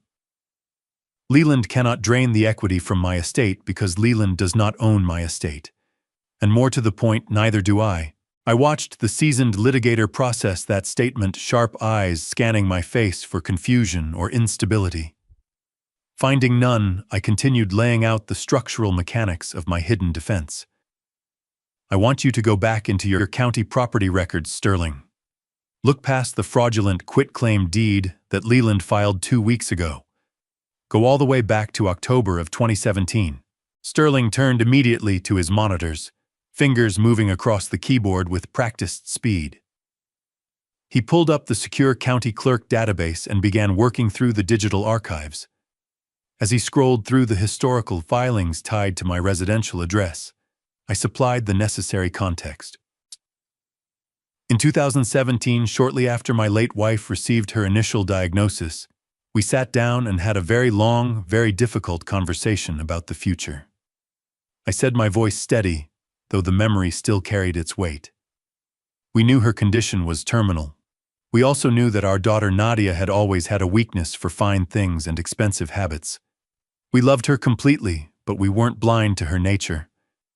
My wife was terrified that after she was gone, Nadia might eventually talk me into selling our sanctuary to finance some extravagant impulse.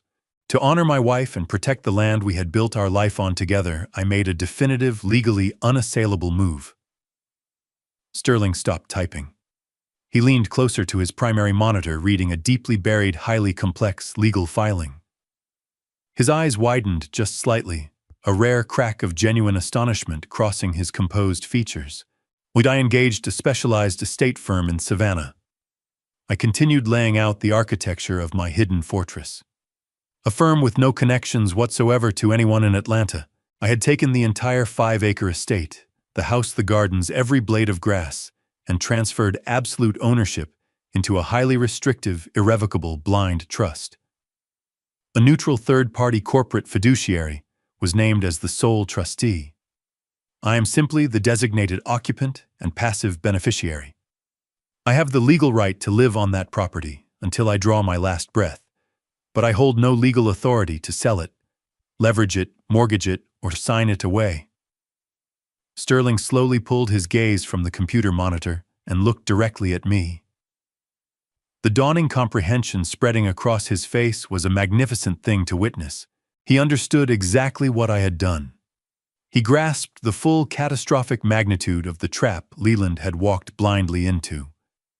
Therefore, I said, bringing the hammer down on the final, inescapable truth, the signature I placed on that fraudulent quitclaim deed at my kitchen table is legally worthless. It is a completely void instrument. I cannot transfer an asset I do not legally own. The deed conveyance to Crane Holdings is a spectacular, thoroughly documented legal fiction.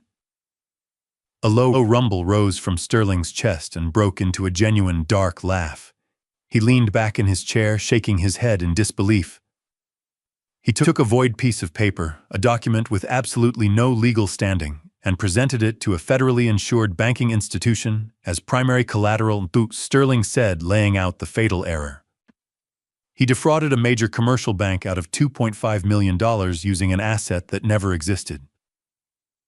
Garrison, your son-in-law didn't just steal from you. He stole from the federal government. He committed massive textbook wire fraud and aggravated bank fraud on an extraordinary scale. Exactly, I replied, my voice cold and stripped of any mercy. Which is precisely why we must not call the authorities today. We let Leland proceed with his fraudulent eviction. Once he presents that void deed to law enforcement, his criminal intent becomes absolutely undeniable. The FBI will have an airtight federal case. I left Sterling Caffrey in his corner office overlooking the Atlanta skyline, his legal machinery quietly spinning up to speed. We had a bulletproof strategy to land Leland in a federal wire fraud indictment. But a persistent shadow of doubt lingered in the analytical part of my mind when it came to my daughter. Leland was the corporate architect of the loan scheme, but Nadia had been the psychological key that dismantled my defenses. I needed to know beyond any remaining doubt the precise depth of her involvement. Was she simply a passive beneficiary of her husband's ruthless ambition, or was she a willing, active participant in her father's destruction? To build an airtight case against her, I needed raw, unfiltered audio. I needed to hear how she spoke when she believed no one was listening. I drove to a specialized electronics retailer on the outskirts of the city and purchased a military-grade voice-activated micro-recorder equipped with real-time cellular transmission and a continuous GPS tracker. It was smaller than a standard matchbook, encased in matte black plastic and nearly invisible in shadow. I returned to my quiet estate, the house they already believed they owned, and set the stage for my performance. I brewed a pot of peppermint tea, letting it steep until it had gone lukewarm and sharp. I wrinkled my clothes, skipped shaving, and adjusted my posture to reflect a man crumbling beneath the weight of his own deteriorating mind. Then I picked up my smartphone and called Nadia. I forced my breathing shallow and uneven. I let my voice tremble, threading in just the right note of pitiful, bewildered confusion. "Nadia," I wheezed, pausing to cough weakly. "I am having a terrible day. I cannot locate the property tax files anywhere and my chest feels very tight. Could you come over and have some tea with your old father?" She hesitated for the briefest fraction of a second, long enough to weigh the inconvenience against the need to maintain her devoted daughter facade. "Of course, Dad," she answered, her voice coated in manufactured warmth. "I will be right there. Just sit down and rest." She arrived less than an hour later. Through the front window, I watched her climb out of her car, carrying an oversized, impeccably crafted burgundy Gucci handbag. It was a brand new limited edition piece that cost more than I used to bring home in 2 full months of hard labor. A tangible leather-bound monument to the federal bank fraud they had just pulled off. I shuffled to the front door, hands trembling on purpose as I fumbled with the brass deadbolt. When I finally pulled it open, she greeted me with a tight, rehearsed smile. Her eyes moved quickly over my disheveled appearance, and I caught it, that fleeting, unmistakable flash of deep satisfaction. She had swallowed the performance whole. In her mind, my physical and mental deterioration was advancing perfectly in step with her demolition timeline.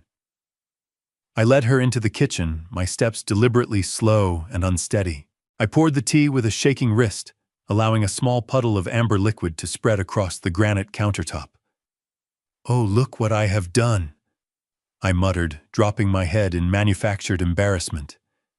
"My hands just do not cooperate the way they used to." "I am so sorry, Nadia." She exhaled a soft sound of barely concealed irritation and set her burgundy Gucci bag carefully on the center of the kitchen island, well clear of the spill. "It is fine, Dad," she said, snatching a paper towel and wiping the counter with short, impatient strokes.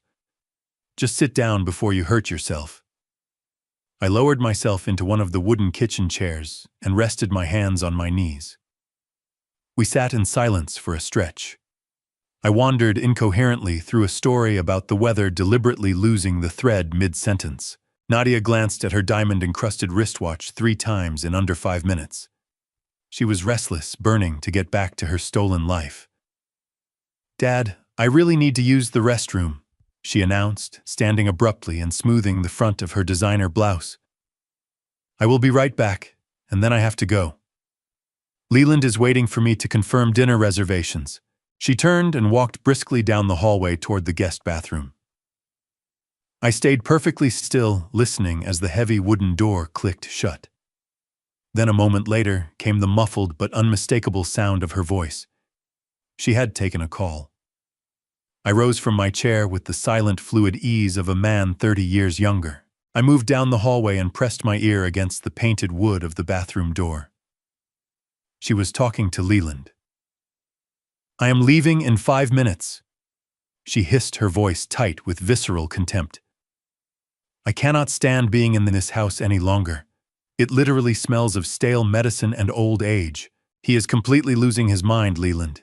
He spilled tea all over himself like a toddler. We don't even need to worry about him contesting the eviction. He will probably be in a nursing home before the bulldozers ever show up."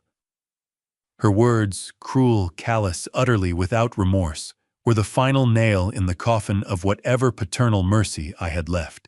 The absolute confirmation of her active malice extinguished every last trace of doubt. She was not a victim. She was a predator. I stepped away from the door and moved in silence back to the kitchen. I positioned myself over the open burgundy Gucci handbag sitting on the island. I slipped my hand into my pocket and closed my fingers around the matte black micro recorder. I reached carefully into the luxurious interior of the purse, found a small zippered cosmetic pocket nestled against the dark silk lining, and with surgical precision, dropped the tiny device into the very bottom of the concealed compartment and zipped it shut. Completely undetectable. I was back in my wooden kitchen chair, staring blankly at my cold cup of tea by the time she came back down the hallway. Nadia collected her purse, offered one last hollow promise to call me tomorrow, and practically bolted out the front door. I watched her car vanish down the street, carrying my digital operative straight into the beating heart of their criminal enterprise. Hours later, the dark Georgia night had fully settled over my isolated rural property. I sat completely alone in the deep, undisturbed quiet of my study. The only light in the room was the steady green glow of the audio receiver sitting on my polished mahogany desk. I poured myself a single measure of expensive aged scotch. I took a slow, deliberate sip, feeling the familiar warmth move down my throat. I leaned back in my worn wingback chair, closed my eyes for a moment, and eased the volume dial upward. The crisp, perfectly clear audio of Leland and Nadia laughing, reveling in their monumental theft, filled the dark room immediately. Every vicious word they spoke was permanently captured, delivering exactly the undeniable ammunition I needed to ensure they would both spend the next 2 decades inside a federal prison. The memory of that darkened study and its pulsing green light dissolved, swept away by the brutal brightness of a Georgia morning. I stood on the front porch, planks the air draped in the thick, wet weight of a summer day. Directly before me, clutching a manila folder around a fraudulent eviction notice, stood Deputy Hobbs. He looked genuinely ill at ease, rocking his weight from boot to boot, a young officer sent to handle what he'd been told was a routine matter, removing a confused, senile old man who'd simply lost his grip on his finances. The street around us was dead quiet, broken only by the obnoxious rhythmic blast of a car horn. I looked past the deputy toward the curb. Parked illegally across my driveway, blocking it completely, was Leland. He sat at the wheel of his custom silver Porsche window, rolled all the way down elbow, draped over the expensive leather, that smug and arrogant grin spread wide across his face. He pressed his palm flat against the horn and held it there, letting the sharp sound roll over the manicured lawns. "Time is up, Boomer," he shouted, his voice carrying easily through the still air. "Bring him out, officer. I've got a demolition crew on standby and I'm not paying them by the hour to sit around." Leland laughed, a harsh, grating sound, soaked in the absolute certainty of his manufactured triumph. Deputy Hobbs exhaled a long, heavy breath, something close to genuine pity, and took a tentative step toward me. "Mr. Pruitt," he said, his tone dropping into that overly careful, patronizing register people reserve for the very old. "I am truly sorry, sir, but the court order is legally binding. Crane Holdings holds the deed to this property now. I need you to collect your things and vacate the premises. If you require medical transport to a care facility, I can arrange an ambulance." His hand lifted and hovered in the space between us, ready to guide me off the only home I had left.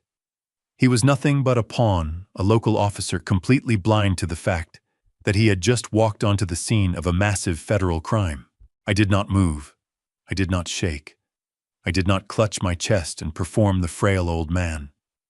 The crumbling, pitiful figure they had all counted on vanished entirely. I pulled my shoulders back, straightened my spine, and held the deputy's gaze without flinching. The shift was immediate. His hovering hand dropped slowly to his side, and the pity drained from his face, replaced by a sharp, wary confusion. "Stobbs," I said, my voice carrying the cold, steady authority that had commanded deep-water drilling rigs for over 30 years. "Before you execute that document, before you make the single biggest, most catastrophic professional mistake of your entire law enforcement career, I want you to hear exactly what my loving daughter said last night." I reached into my trouser pocket and drew out my smartphone. No fumbling. My hands were perfectly still. I tapped the screen once, opening the secure audio file pulled directly from the micro recorder I'd hidden inside Nadia's designer purse. Resting on the thick wooden porch railing nestled among the potted ferns was a heavy-duty Bluetooth speaker I had bought specifically for this moment, a unit built to project sound over the roar of heavy machinery. I engaged the wireless connection. The speaker answered with a low bass chime. I glanced toward the street. Leland had stopped leaning on the horn, that arrogant smile wavering slightly as he watched the odd delay unfolding on my porch. I pushed the volume bar to its absolute limit and pressed play. The crystal-clear audio burst from the speaker like a thunderclap, rolling across the quiet suburban street and slamming against the brick faces of the neighboring homes. Nadia's voice, recorded just hours earlier inside their townhouse, rang out in the morning air, vibrating with greedy, breathless excitement. "Leland, you have to call the bank manager first thing tomorrow morning." Her voice boomed, undeniable. "We need to push through the second wire transfer before the old fool even realizes he's been locked out of his own accounts." The sound was so loud, so utterly impossible to dismiss, that Deputy Hobbs physically recoiled, stepping back and dropping his hand toward his utility belt. Across the street, the silver Porsche sat completely motionless, the driver frozen behind the wheel. The recording pressed on without mercy. Leland's voice joined the broadcast, his boastful, arrogant tone now playing for the entire neighborhood and for a uniformed officer of the law. "Don't give the bank a second thought, baby." Leland's recorded voice echoed across the lawn. "The collateral is locked up tight. That idiot signed the quitclaim deed without reading a single word of the fine print. He swallowed the tax management story whole. We just secured a $2.5 million federal commercial loan against a ghost asset, and the best part, he still thinks he owns the ground under his feet." The speaker carried the sound of crystal glasses meeting in a toast, a sickening clink celebrating my engineered ruin. "We flatten the place Monday." Leland's voice sneered out into the morning. "The federal funds will be fully offshore by Tuesday afternoon." I stood perfectly still and watched the color evacuate Deputy Hobbs's face. He was no fool. He was a sworn officer of the law, and he was standing there holding an eviction notice built on the exact fraudulent transaction being openly described in high-definition audio. The young deputy stared down at the manila folder in his hands, then looked back up at me, eyes wide with a sudden terrible understanding. The paper he was holding wasn't a legal mandate. It was the physical instrument of a coordinated federal bank fraud. The patronizing sympathy was gone, entirely replaced by the sharp, locked-in focus of a cop who had just stumbled into something enormous. He reached up slowly and unclipped the radio mic from his shoulder, his eyes cutting toward the silver Porsche. Across the street, the full weight of the situation had finally crashed down on Leland. Every trace of the smug, victorious grin had left his pale face, replaced by a pathetic mask of raw, uncut terror. He understood exactly what that pristine audio meant for his immediate future. He knew his bulletproof corporate heist had just been played in full for a uniformed officer standing 20 feet away. There was nowhere left to run, no deceit left to cover, no manufactured tears to cry his way out of federal prison. He slammed his trembling hand against the gear shift, throwing the car violently into drive. The engine roared, and the tires screamed against the hot asphalt as he made his desperate bid to flee. But he was far too late. The trap I had spent months building had already snapped shut around him. The speaker on my porch wasn't finished. The digital file moved without pause from their arrogant financial boasting into something far darker. The sound quality remained flawless, capturing even the subtle acoustics of their upscale townhouse. Nadia's voice sliced through the heavy morning air, crisp, calculated, and chillingly cold. "Once the sheriff hauls him out, drop him in that cheap state facility." Her voice echoed against the surrounding brick walls. "Make sure his premium heart medication gets canceled. He's 70, Leland. Without the good meds, his heart gives out in a month. We keep the $2.5 million the developers knock down the house, and we walk away free." The sheer malice of those words hung suspended in the air, strangling the quiet of the neighborhood in an instant. Front doors began to open. Neighbors drifted out onto their lawns, morning routines, abandoned faces turning toward my property in stunned silence. A daughter's cold, casual plotting of her own father's death had been broadcast for every soul on the street to hear. On my porch, Deputy Hobbs stood motionless, his eyes locked on the Bluetooth speaker tucked among the ferns. The manila envelope slipped from his loosened fingers, papers scattering across the floorboards. He was no longer looking at a confused, senile old man resisting a property transfer. He was face to face with the intended victim of a premeditated, cold-blooded murder conspiracy. The young officer swallowed hard, his throat working as his professional training overrode the initial shock. His right hand dropped instinctively to the radio on his tactical belt, fingers closing around it. He did not need to ask me a single question. The evidence had spoken for itself. Across the street, the silver Porsche's roaring engine went abruptly silent. In his blind panic to throw the car into gear and escape the wreckage of his own making, Leland had badly miscalculated. His arm knocked hard against the large, insulated coffee cup sitting in the center console.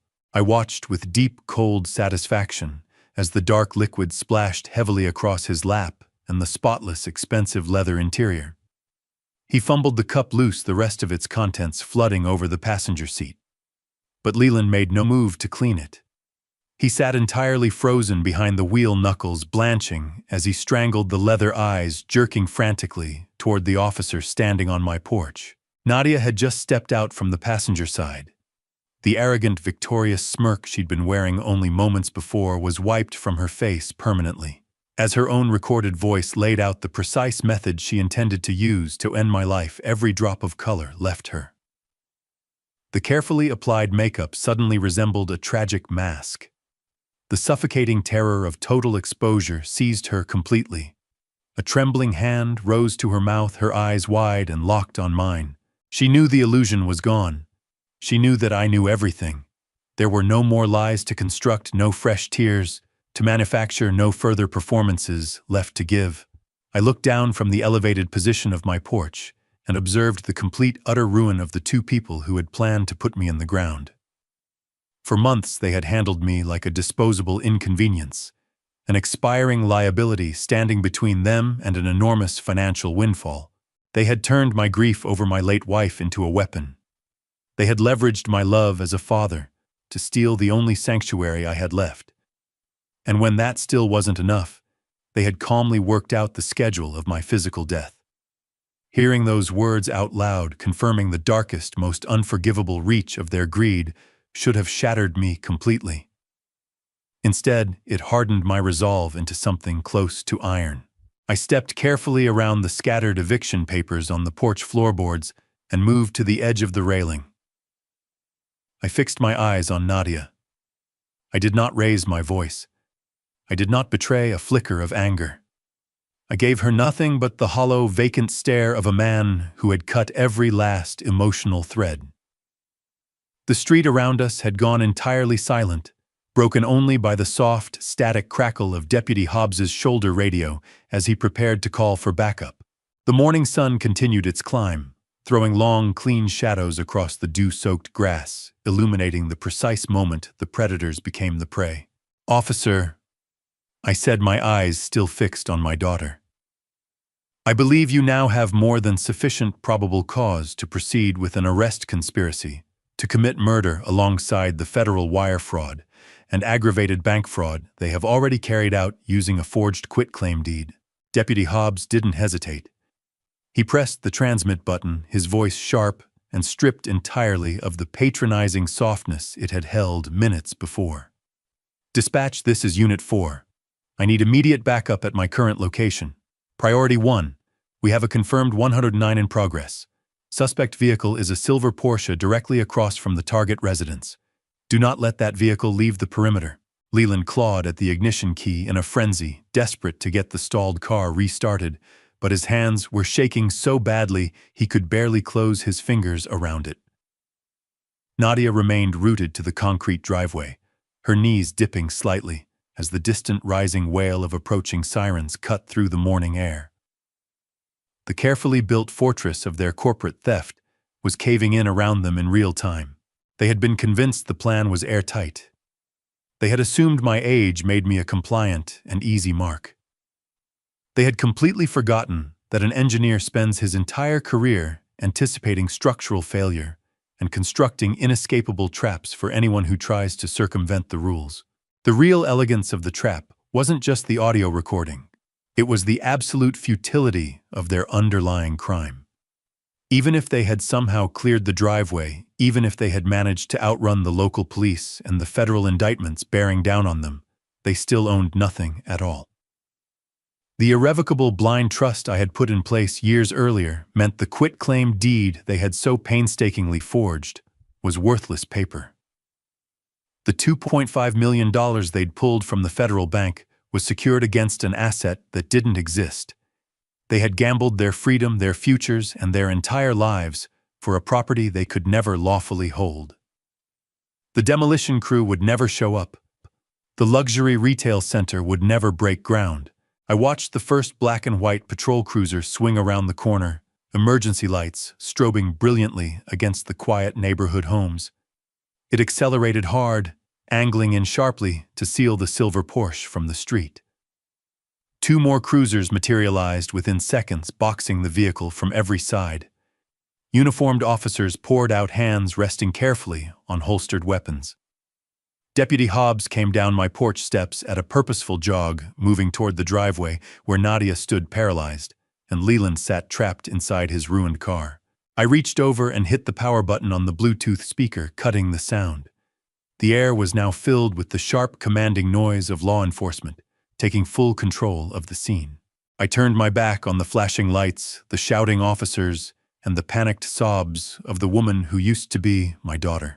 I walked inside and eased the heavy mahogany door shut behind me. For a few seconds I stood in the quiet hallway, feeling the full weight of justice settling over my home. The red and blue lights pulsed through the frosted glass of the entryway, throwing long, frantic shadows across the walls of my sanctuary. I had intended to let the authorities handle what remained to wash my hands of the 2 people who had conspired to take my life. But the cold, methodical engineer in my mind demanded one final definitive closure. A system is not fully decommissioned until the last valve is closed and the pressure is permanently bled out. I gripped the brass handle, pulled the heavy door open once more, and stepped back onto the front porch. The thick Georgia humidity rolled over me as I descended the 3 wooden steps, my boots striking the concrete walkway in a slow, deliberate rhythm. I did not shout. I did not shed a single tear. My breathing was perfectly even, my pulse carrying the steady, unyielding beat of a man who had fully reclaimed what was his. I crossed the street through the sea of flashing cruisers with the quiet authority of a ghost walking back from the grave. The entire neighborhood had stopped. People stood on their lawns in mourning robes, watching in stunned silence as the wealthy, arrogant couple from the city was systematically taken apart. Leland was pressed hard against the hood of his ruined car, wrists locked behind him in heavy steel cuffs, face flat against the hot metal eyes, wild and darting like a cornered animal. He was sweating through his clothes, the dark coffee stains bleeding into the fine fabric of his tailored trousers. But I didn't look at Leland. My gaze was fixed entirely on Nadia. She stood near the edge of the driveway, trembling so severely that her knees threatened to go out from under her. A female officer stood close beside her, gripping her upper arm firmly to keep her from sinking to the concrete. Nadia looked at me, eyes wide, silently pleading, searching for the merciful, forgiving father she had spent years exploiting. She expected me to step in, to call off the officers, to pull her back from the edge of the consequences she had built for herself. I stopped exactly 3 feet from her. The air between us felt dense, charged, as though a storm were passing through the space where our relationship used to be. I looked at the woman I had raised, the child I had held when she cried, the daughter I had loved with every fiber I possessed. I searched her face for any trace of my late wife and found absolutely nothing there. She was hollow, entirely hollowed out by a greed that had no floor. "You didn't just try to take my home, Nadia," I said. My voice was dangerously calm, perfectly level, carrying clearly over the crackle of the police radios around us. A fresh wave of tears broke over her lashes, cutting through her ruined makeup in dark streaks. I did not offer her a tissue. I did not reach out a hand. "You signed my death warrant for a couple of $1 million. The words landed on her like blows, one after another. You casually planned to murder your own father by deliberately cutting off my medication. You sat in my home, drank my tea, and calculated exactly how many days my heart would hold out without those premium prescriptions. You thought you could dump me in a cheap state facility, wait for me to quietly expire and walk away completely free. A soft, choked sob broke from her lips. She tried to speak, tried to pull together some version of a lie, but her throat had seized completely under the suffocating weight of my total awareness. Across the hood of the Porsche, Leland had begun thrashing weakly against the officer's grip, shouting garbled, desperate excuses, something about a misunderstanding about corporate restructuring, about temporary liquidations. I turned my head slowly and held his eyes. The pathetic, unraveling panic on his face was the final confirmation that every decision I had made was correct. Leland, you always believed you were the smartest person in any room, I said, raising my voice just enough that the arresting officers caught every word. You thought I was nothing but a senile, oblivious old man who blindly put his name on a quit-claim deed. You believed you had successfully cut me off from my own property, but you never bothered to run a basic title search. The color evacuated his face entirely, leaving his skin a pale, sickly gray. The struggling stopped. His chest hitched. Then I established an irrevocable blind trust in 2017. I continued watching with deep satisfaction as the life seemed to drain out of both of them. The property belongs entirely to that trust managed by an independent fiduciary. My personal signature holds no legal authority to transfer ownership. I cannot deed away an asset I don't legally control. The document you filed is nothing but a ghost on paper. The devastating truth of their position hit them like a wall of solid concrete. Their entire criminal architecture had been built on a lie from the very foundation. I moved slightly closer to Leland, lowering my voice to a level that forced him to listen. Do you understand what that means for your commercial loan, Leland? I asked almost gently. You walked into a federally insured bank and used a void, entirely fabricated document to pull a $2.5 million wire transfer. You pledged as collateral an asset you can never legally own. The money sitting in your offshore account is completely unsecured. The bank holds no actual lien against this property. You didn't just run a family con.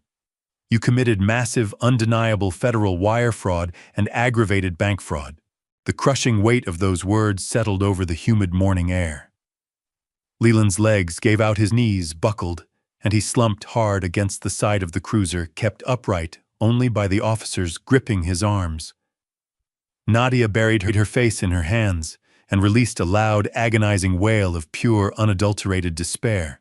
I had deliberately let them proceed with the fraudulent eviction, allowed them to walk their forged documents directly in front of local law enforcement, guaranteeing the federal authorities an airtight, irrefutable record of willful criminal intent.